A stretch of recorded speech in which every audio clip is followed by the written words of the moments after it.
Kiana, my dearest Kiana, we are 9 episodes into the season, and this is what you show us?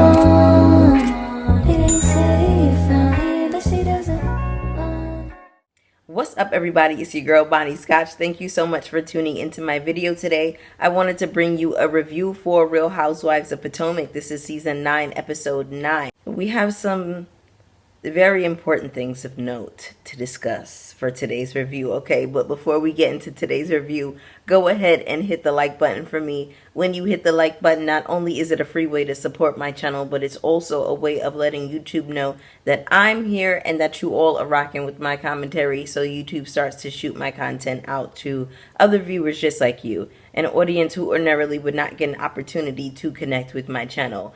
Let's see, do we have any church announcements? Yes. I am about 330 subscribers away from 4K, okay? I would really love if I could hit it before Christmas. Another church announcement that I wanted to make is my views were up 44% in my last Potomac review, and that is because of Scotch Bonnets. You all have been watching my content for longer, which is pushing me out in the algorithm to other viewers. So shout out to Scotch Bonnets, Scotch Gang, Bonnie Gang. Y'all always hold it down for your girl and make me feel so loved and push me out to other viewers. Thank you, thank you, thank you, thank you, thank you, thank you, thank you, thank you. We almost at 4K, y'all. It's crazy. You know, I just hit 1K in 2024. So yeah, it's been a big year for me, and I'm really excited to hit 4K before the end of the year. New subscribers, welcome. Old subscribers, y'all already know what it is. We right here with it, all right? So let's go ahead and jump into today's review. So we pick up this episode where we left off. The ladies are aghast at Mia saying that the two fathers of her children can get along. Jacqueline decides that she wants to stick up for Mia again in this moment. She's saying, guys, 1 minute Gordon acts like he's fine with everything, and then the next minute he's not fine with everything. And then for some reason, Wendy takes that information and interprets it as Jacqueline is saying that what you're doing is putting up a facade. Wendy, that's not what she said. Did anybody else catch that? Because I watched this back. The first time I watched it, I was confused. But, you know, you can't rewind live TV. So I'm like, what? That's not what she said. Then I watched it back again. And Jacqueline was definitely sticking up for Mia once again. Wendy, for some reason, took that. I don't know if something was cut out or what. Eventually, the ladies get up and they walk off to go see Wendy accept her citation. And Mia's mad. She's like, oh, you never stick up for me. Shut up. Anyway, Happy Eddie comes over. Why are we calling this man Happy Eddie? Eddie comes over and he announces to Wendy that she's about to receive this citation from the governor of Maryland. The women didn't realize that a citation has multiple meanings, apparently. It's not just a ticket that you have to pay. So Wendy and Eddie's family, they haven't seen each other in 13 years. We have Stacy and Ashley off on the side having this conversation about Stacy's divorce. Stacy feels as though her ex is going to be fair because he comes from a well-respected family in Germany and he comes from money. So Ashley takes this information about Stacy's divorce back to Giselle and Karen. Ashley feels as though Giselle had given her great advice during her divorce.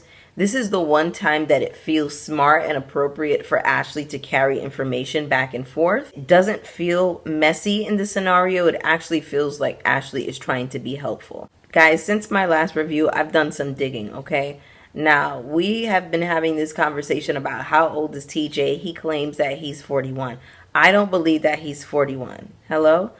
I looked up Stacy's age online. I'm thinking I'm going to hear she's 51, 52, 53. I look up Stacy's age and Google tells me that she's 39. There is no way that this woman is 2 years older than me. There is no way that she graduated class of 2003 from high school. I graduated class of 2005. There's no way that she's only 2 years ahead of me. I don't believe it, guys. You know what? We're going to leave it alone, child. Giselle says the one thing about me is that I knew where all of the money was, because one thing about it, these men will try to leave you with nothing. I think in this situation, Giselle is the perfect person when it comes to divorce. I also think that pulling Karen in was a great idea. She's wise, and I think she has a good grasp on these things. I just feel like Stacy is going into this situation so naive. Karen says, don't flaunt your new love in front of this man. Giselle says, listen, you know him in a very specific context. You know him in the context of we're in a relationship together and we're getting along. You don't know him from the perspective of we're getting a divorce, because he's going to turn into a different person. And I think she's right. People do show you a different side of themselves when it is time to break up and split up the assets. So we cut to a scene where TJ is outside talking to Ray, and he says to Ray, I learned that new hosts get a $56,000 bonus. Now, I didn't catch the full context of this conversation. Was he talking about Stacy's finances? And also peeped in an earlier scene during this episode, Stacy is trying to have a conversation with him, and he is just so completely tuned out. He's giving her the cold shoulder.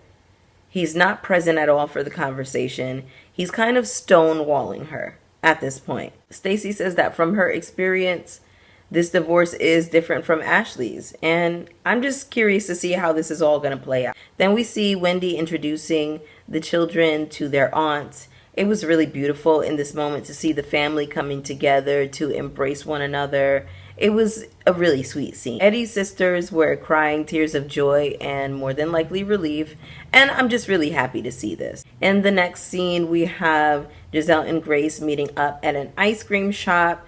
Grace has completed her first year in college, and she feels as though they're going to really need to rally around Adore, because she relies on her twin sister Angel so much for everything. And they're basically just talking about how the girls are becoming young women. They kind of kicked into high gear whenever their grandfather passed away, and Giselle really needed that hand because she was kind of, out of sorts in that moment. It's a sweet scene. It's cute, and it makes Giselle look softer, but I am also curious as to what else Giselle has going on outside of being a mom. There are layers to Giselle outside of being a mother, because we get so caught up in, oh, she's a mom, she's supposed to do this, she's supposed to appear this way. And they were a person with their own identity before they became a mom. So I would like for the show to explore who Giselle truly is outside of that identity. So we have a scene with Ashley and her kids.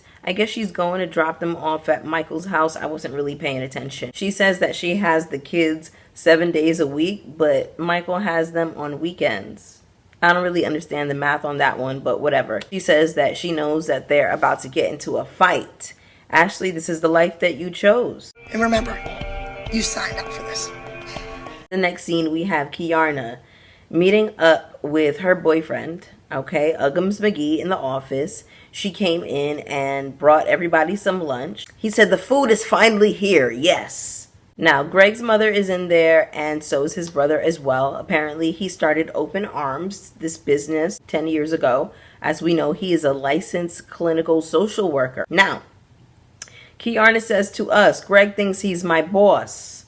I don't really take him serious. I think it's kind of cute. No, baby, he is your boss. He is. And he's dead serious, okay? You just brought the staff lunch like the admin assistant. You're his subordinate, girl. You're part of the staff. That's what's happening here. Girl, not even, because the staff is getting paid and you're not. So Kiana's boyfriend's mother is talking to Kay, and she's like, yeah, we had this back to school thing. And then out jumps Ugmo Jones from his office talking about, yeah, well, we're really going to need you down at the schools. And, these little outfits that you have are cute and everything, but we're going to need you to be serious.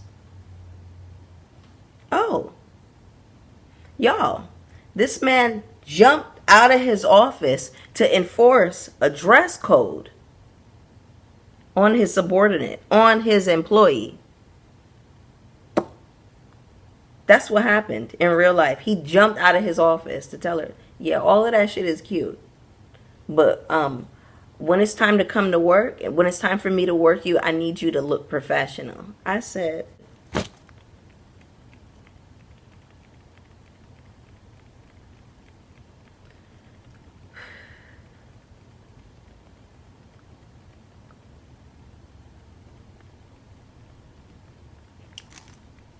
now last time I checked, this was Housewives, right? And Housewives is kind of based around opulence and being a rich, kept woman, not really having to lift a finger. You have a driver, you have a maid. You're the maid in the situation. He jumped out of his room and said, hey maid, I see you don't have your maid outfit on this time, and I'm gonna need you to put it on. Y'all, it's episode 9, and this is the first look that we really get into her real life. Outside of that scene with her cooking breakfast for her mom and Uggums McGee, this is all we got. And so Greg's brother says to Kiana, when will you become a Diggs? Greg says, when she starts acting right. When she starts acting right. So you know what this gives me? He's always going to have, you know, these stipulations and these guidelines and these goals for her to meet, right? It's always going to be about what she's doing or what she's not doing. He is running this relationship. Even if they get married, she's never going to be his equal, and this is a precursor. This is the setup for how the actual marriage is going to be. And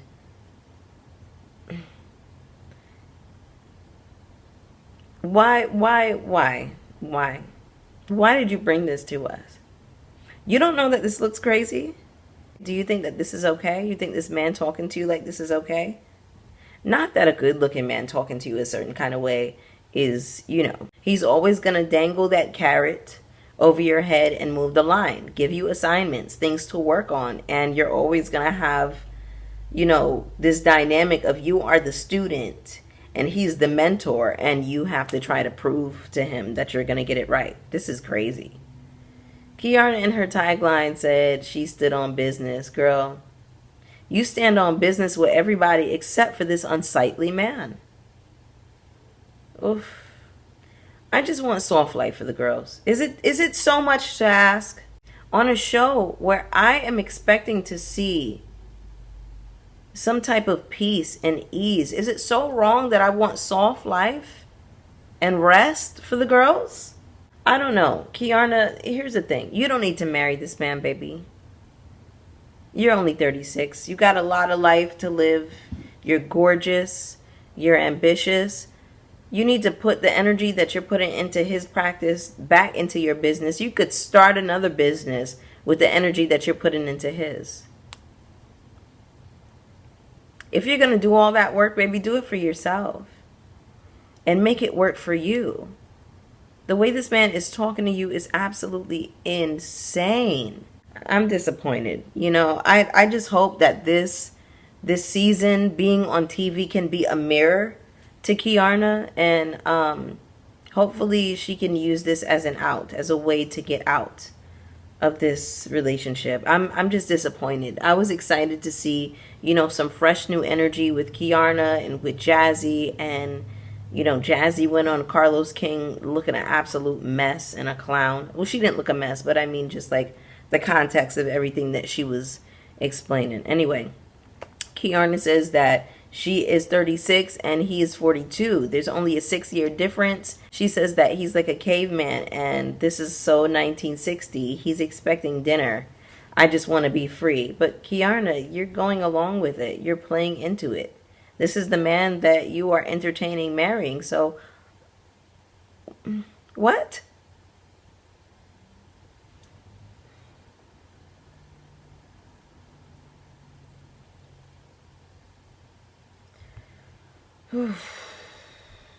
Complaining about something you fully bought into. So she's telling him, so I don't act right? He's like, you can get a little off the hinge at times. You should work on it. She's like, oh, you don't think I've been putting in work? And he's like, just looking at her. He's scolding her, reprimanding her like an employee. Apparently, you know, Kiana is suing Deborah for, you know, the scar that she got on her forehead when, Deborah attacked her. But, some people feel like Kiana already won the fight. She shouldn't be suing. That was the scene with Kiana and her boss, Uggums McGee. So in the next scene, we have all of the ladies, Wendy, Karen, Giselle, Stacy, and Ashley. Everybody looks really good in this scene, by the way, even Giselle. Her stylist is doing a really great job once again. So they're talking about Stacy's divorce. Stacy reveals that they had an old school relationship and that he managed the finances. She hadn't paid a bill in over 15 years.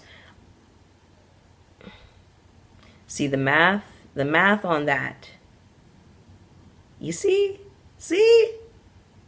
Anyway, Stacy says that she learned so many things when she met up with the lawyer about all of these different accounts and, things that he had put in her name.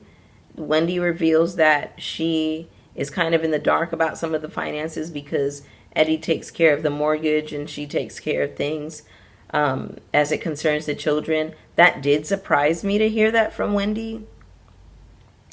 Maybe I'm just not that trusting of a person, but I can't see myself being in a position to not know how to do certain things just because I'm in a partnership. Like, I feel like we should both know how to do everything just in case like something happens to the other person.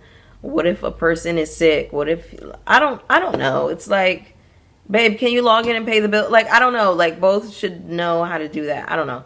But anyway, Stacy says that she is glad that the ladies nudged her in terms of trying to figure out where things are concerning the finances. Now, I, again, don't know if I would ever have the luxury of being this naive, but hey.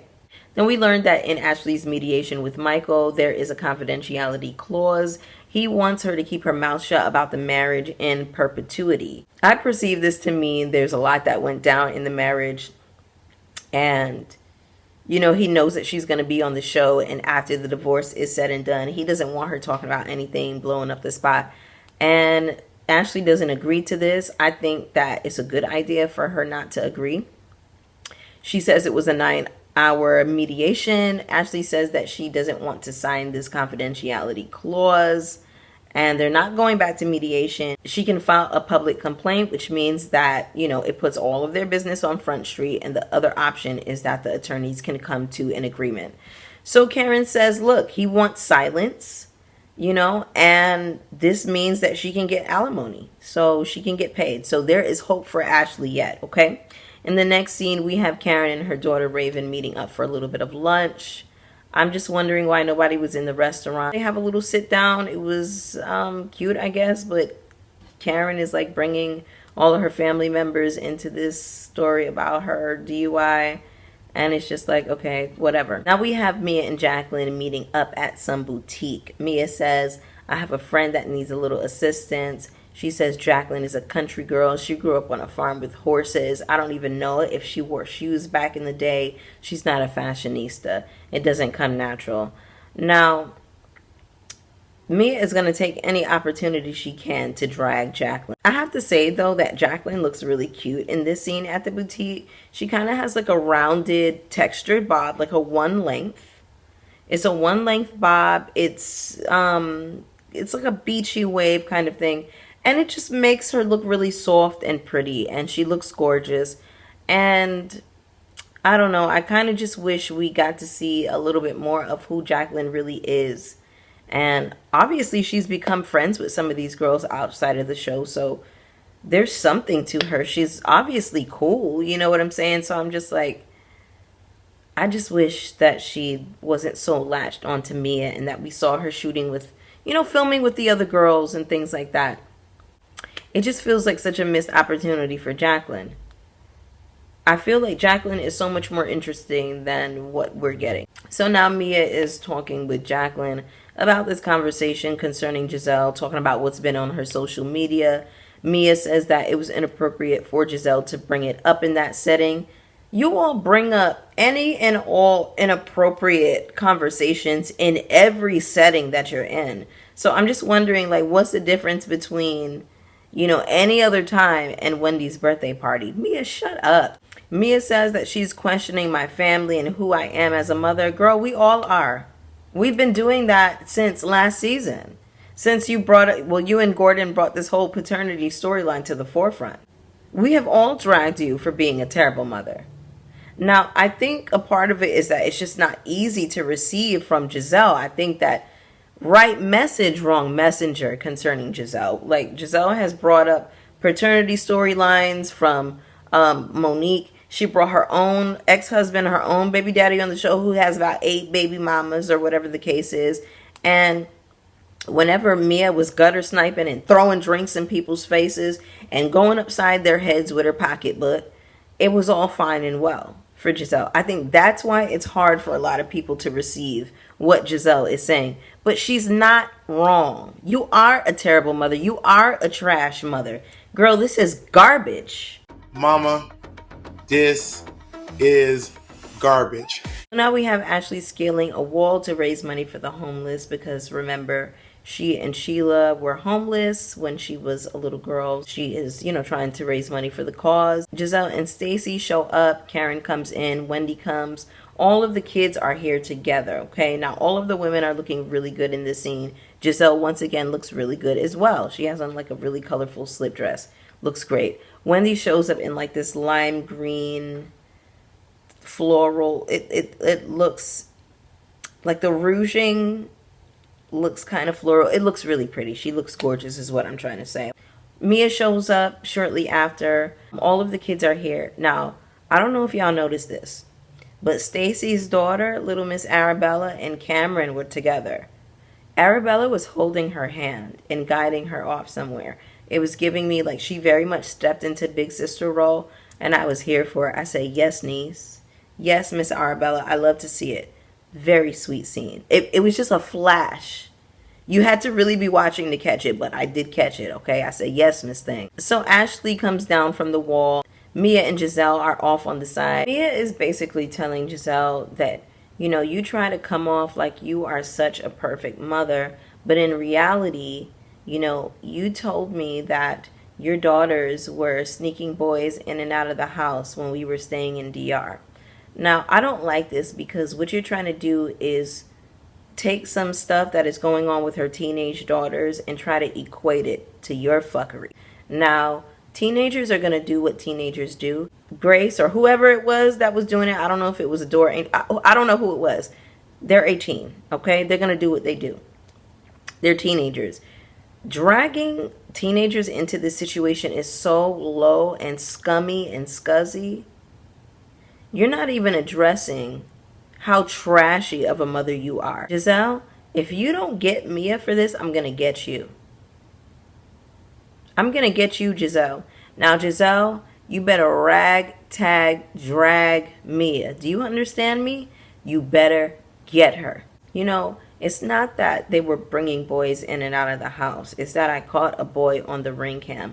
My issue with this is that, do you hear the difference between what Giselle said? I caught a boy. I caught a boy on the ring cam. And the difference between what Mia says, which is they were sneaking boys in and out of the house. One side is very innocent, right? The other side has a connotation. It presents things in a way that makes you feel like, oh, these girls are being fast. These girls are being hoes. Or whatever. I don't like it. Even if they were sneaking boys in and out. That's their business. Ain't got nothing to do with you. Ain't got nothing to do with you. Those are young girls exploring their lives as teenagers. Okay? You, on the other hand, are pretending to not know who the father of your child is for TV. Here's the issue with you, Mia. You overplayed your hand. You overplayed your hand this season because Carlos King gassed you up into thinking that you were the Portia of Real Housewives of Potomac, right? So you came on here really leaning into this paternity storyline. But none of the girls are feeling it. None of the audience is feeling it either. This is a flop. This is a mess. This is dirty. This is disgusting. Exploiting your child, exploiting your family for a storyline. You want to brag to anybody who will listen about all of the mess and all of the fuckery going on in your family dynamic. God forbid somebody talks about it, though. Let somebody talk about it, and now it's an issue? But you can drag other people's business here, there, and everywhere, but somebody talks about your mess and your fuckery, and now you have an issue? Giselle, you better get her. Do you understand me? Or I'm going to get you. Giselle, this is the one time I'm on your side. This is the one time, sister. Let's go. Put the gloves on. It's time. Anyway, y'all, that was the episode. Go ahead and get down in the comments with me. Let me know how you felt about this episode. The mid-season trailer looks good. Oh my God. Oh my God. When Karen said Mia has lost her mind, she's trying to manage this pimp village, y'all, I guffawed when Karen said that.